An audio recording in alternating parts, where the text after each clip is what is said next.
Hey everyone, it's Travis from BirdSound again, and this is part 2 of our tutorial on using the pitch effect in birdStepper.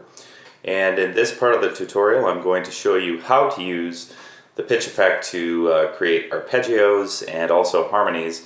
And I'll once again be using my trusty Gibson electric guitar. There it is, playing a C chord.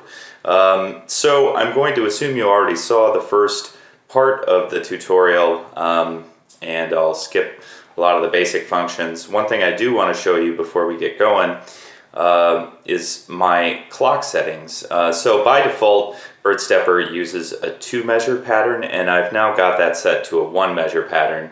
And the reason for that is an arpeggio is generally going to be composed of 3 or 4 notes. In this case, I'm going to use 4. And so I really don't need a very long pattern to accomplish what I want to. So here we've got 1 measure, 4 beats, each beat divided into 2. That's an 8-step sequence. And of course you can see that here in the pattern progress display that there are 8 steps. So I'm going to hit start, and we'll be working through those 8 steps. And now let's go to the pitch effect and let's make an arpeggio. So I'm going to turn it on.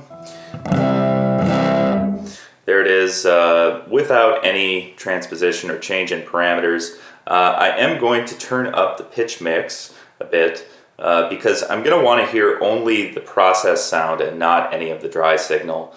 I'm going to pull the glissando down a bit just for now, and may adjust it later. So now in the previous tutorial I described the y-axis of these steppers, but now I'm going to real quick take you through the x-axis. So as I said, this is a 1-measure pattern of 4 beats, each beat divided into 2. So at the bottom of each stepper you see these tick marks. Some of them are longer than others. These longer ticks represent beats, quarter notes. So this would be beat 1, 2, 3, 4, and then these shorter ticks represent the subdivisions. So these are 8th notes in between the individual beats. So you could count this 1 and 2 and 3 and 4 and the reason I thought it'd be important to mention that before creating an arpeggio is these are going to be rhythmically synchronized effects, and so it's useful to have some sense of what point in the measure you're at or trying to affect. So we're going to do a major arpeggio. We're going to start by transposing up 12 half steps. That's 1 octave. Then here on the and of 1, I'm going to start at the bottom so that I know that I'm on the right part of the pattern, and I'm going to slide it up so that it's even with right about there.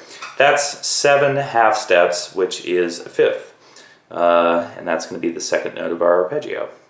So next I'm going to do a major 3rd. I'm going to start on the tick for beat 2, and I'm going to slide it to about here. That's 4 half steps, and that's going to correspond to a major 3rd. Then here on beat 3, I'm going to go back up an octave, and we're just going to repeat that figure. So let me just draw that in. And that should be a major arpeggio, but we're going to want to check it, so I'm just going to play an octave chord on my guitar.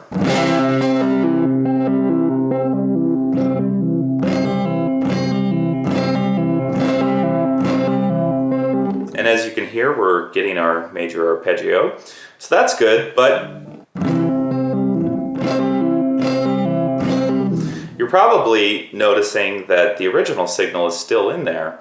Why is that? So that's because we haven't done anything with pitch transpose 2. It's still just sending the original note straight through unaffected. So let's change that.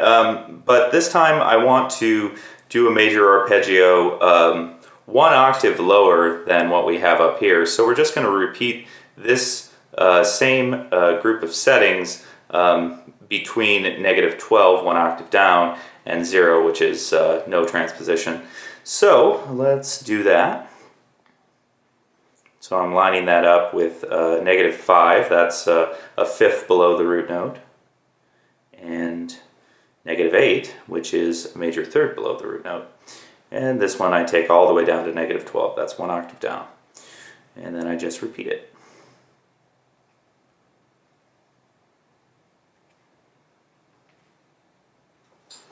Okay, let's see what that sounds like.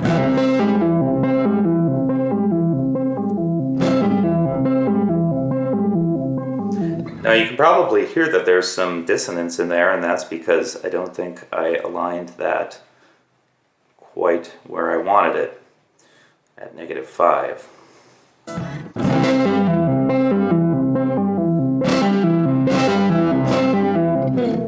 And now I've got the octave arpeggio working, so let's just kind of play around with that for a moment.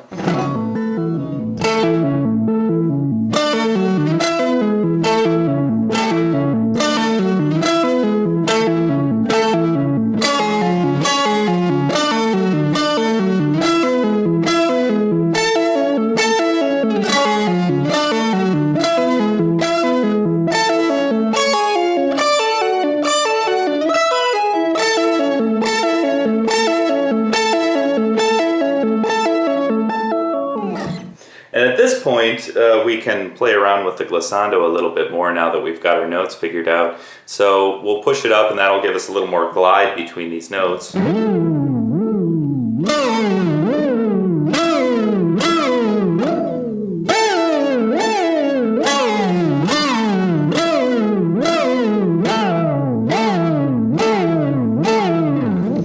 So you have to, obviously make it musical. You don't want to make it glide so much that it doesn't sound the way you want it to.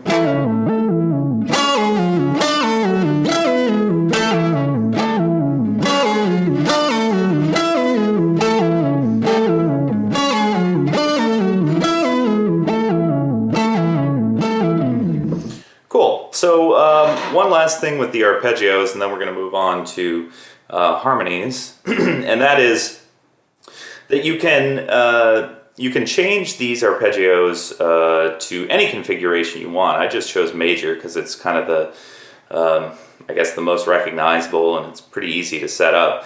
Let's say you wanted to do a minor arpeggio instead, then what you would do is you would just take all of the pitch transposes that are currently set to major third, or if you're an octave down,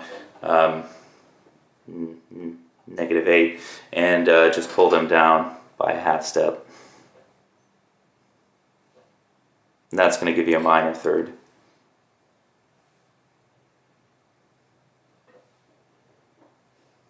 Let's see what that sounds like.